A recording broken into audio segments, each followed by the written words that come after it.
சமீப காலங்கள்ல நாடு முழுவதும் குழந்தைகளுக்கு எதிரான வன்முறைகள் அப்படிங்கிறது ரொம்பவே அதிகரிச்சுக்கிட்டு இருக்கிறத நம்மளால பார்க்க முடியுது. செய்திகள தொறந்தாலே குழந்தைகளுக்கு எதிரான பாலியல் ரீதியான வன்முறைகள் அதிகரிச்சுட்டு இருக்கிறதையும், குழந்தைகள் கடத்தப்படுறது அப்படின்னு எக்கச்சக்கமான செய்திகள் தினந்தோறும் குவிஞ்சுகிட்டே இருக்கு. இதனால பெற்றோர்களா இருக்கட்டும், மத்த யாரா இருக்கட்டும் எல்லாருக்குமே ஒரு மனசுல ஒரு விதமான பதட்டத்த உண்டு பண்ணுது. எந்த ஒரு பாலின ரீதியான வித்தியாசங்கள் இல்லாம ஆண் குழந்தையாக இருந்தாலும், பெண் குழந்தையாக இருந்தாலும் எல்லாருக்குமே எதிரான இன்னைக்கு வன்முறைகள் அதிகரிக்கிறத பார்க்க முடியுது. குறைந்தபட்சம் தன்னுடைய குழந்தை வீட்ட விட்டு பக்கத்திலேயே விளையாடிக்கிட்டு இருக்கு அப்படின்னா கூட இன்னைக்கு பெற்றோர்களுக்கு பயம் அதிகமாகுது. ஏன் அப்படின்னா, அப்படி தன்னோட வீட்டுக்கு பக்கத்துல விளையாடிக்கிட்டு இருக்கிற குழந்தைகள் தான் இன்னைக்கு எக்கச்சக்கமான குழந்தைகள் கடத்தப்படுறாங்க. பாலியல் ரீதியான தொல்லைகளுக்கு உள்ளாக்கப்படுறாங்க. பாலியல் வன்கொடுமைக்கு உள்ளாக்கப்படுறாங்க. இந்த மாதிரியான சம்பவங்கள் நடக்கிறத நம்மளால பார்க்க முடியுது. இது குறித்து தேசிய குற்ற ஆவண வாரியம் ஒரு புள்ளிவிவரம் ஒண்ணு வெளியிட்டிருக்காங்க. கிட்டத்தட்ட 2024வது வருஷத்துல மட்டுமே 1,87,709 குழந்தைகளுக்கு எதிரான வன்முறை வழக்குகள் பதிவாயிருக்கு அப்படின்னு சொல்றாங்க. அதுலயும் குறிப்பா இந்த போக்சோ வழக்குகள், அதாவது குழந்தைகளுக்கு எதிரான பாலியல் ரீதியான வழக்குகள்னு பார்த்தா 36.9 விழுக்காடு வழக்குகள் இந்த வழக்குகளா தான் இருக்கு அப்படிங்கிறாங்க. இது மட்டும் இல்லாம ஒரு நாளைக்கு கிட்டத்தட்ட 512 குழந்தைகள் ஏதாவது ஒரு வகையில வன்முறைக்கு உள்ளாக்கப்படுறாங்க இப்படிங்கிற புள்ளி விவரங்கள்லாம் நமக்கு கிடைச்சிருக்கு. இதையெல்லாம் பார்க்கும்போது ஒரு பெற்றோரா இருந்தாலும் சரி, யாரா இருந்தாலும் சரி, நிஜமாவே மனசுல ஒரு பயம் எழ தான் ஆரம்பிக்குது. அதுவும் நான் சொன்ன மாதிரி சமீப காலங்கள்ல இந்த பயம் அப்படிங்கிறது தொடர்ந்து அதிகரிச்சுக்கிட்டு தான் இருக்கு. கடந்த 10 வருஷத்துல மட்டும் இந்த குற்றங்கள் எல்லாமே 3 மடங்கு அதிகரிச்சிருக்கிறதா சொல்றாங்க.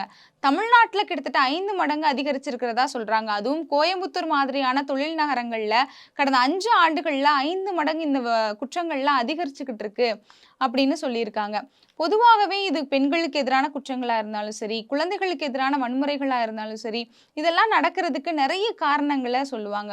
உளவியல் ரீதியான காரணங்கள் இருக்கு. சமூக பிரச்சனைகள் இதுல நெறையா இருக்கு. தொழில்நுட்பத்தினுடைய வளர்ச்சி இன்னைக்கு அசுர வளர்ச்சியா இருக்கு. அதாவது ஆபாச புகைப்படங்கள், ஆபாச படங்கள் இது எல்லாமே தணிக்கை இல்லாம சமூக வலைதளங்கள்ல பரவுறதுனால, அத பார்க்கறதன் காரணமா தான் இன்னைக்கு இந்த மாதிரியான தவறுகள் நெறைய நடக்குதுன்னு சொல்றாங்க. இன்னொரு தரப்பினர் என்ன சொல்றாங்க அப்படின்னா, சட்டங்கள் கடுமையாக்கப்படணும். சட்டங்கள் கடுமையாக இல்லாம, தண்டனைகள் கடுமையாக ஆகாம, இந்த மாதிரி குற்றங்கள் எல்லாம் நம்ம சரி செய்யவே முடியாது அப்படின்னு இன்னொரு பக்கம் நம்ம பேசிக்கிட்டு இருக்கோம். இப்படி நெறைய விஷயங்கள் இந்த பிரச்சனைக்குள்ள இருக்குன்னே சொல்லலாம்.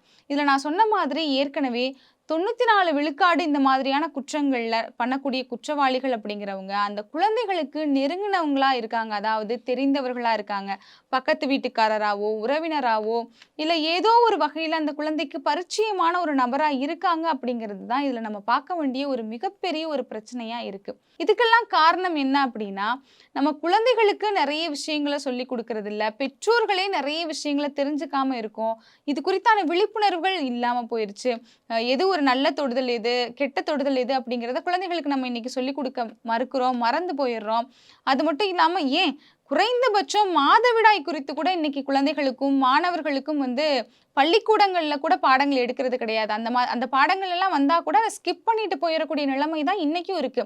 இன்னைக்கும் பல பள்ளிகள்ல அறிவியல் பாடங்கள்ல மாதவிடாய் குறித்து இருந்துச்சு அப்படின்னா, குழந்தை பிறப்பு குறித்து இருந்துச்சு அப்படின்னா, அத ஸ்கிப் பண்ணிட்டு போயிர்றாங்க.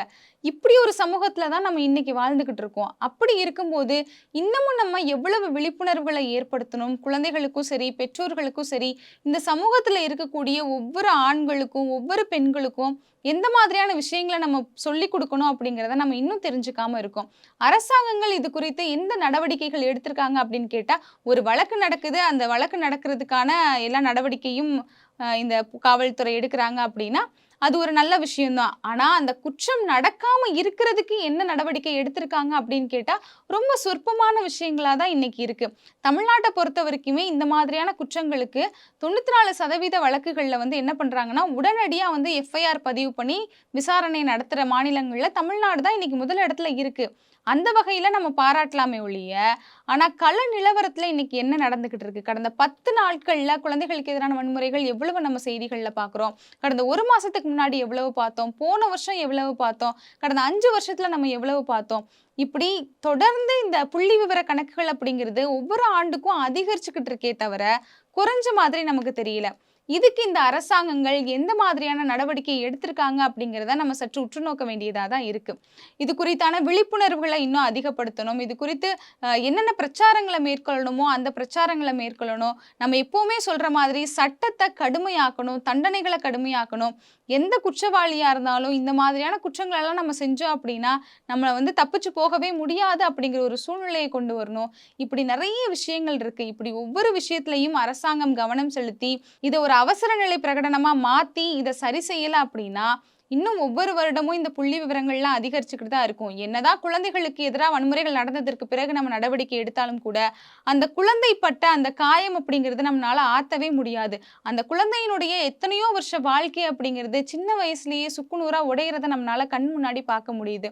இதனால அரசாங்கங்கள் உரிய நடவடிக்கை எடுத்து, இந்த சமூகம் தன்னுடைய தனிமனித ஒழுக்கத்திலயும் சரி, சமூகம் சார்ந்த பார்வையிலும் சரி, மொத்தமா மாறல அப்படின்னா, இன்னும் நம்ம எத்தனை குழந்தைகளுடைய வாழ்க்கையை இழக்கப் போறோம் அப்படிங்கிறத நம்ம யோசிச்சு பார்க்கணும்.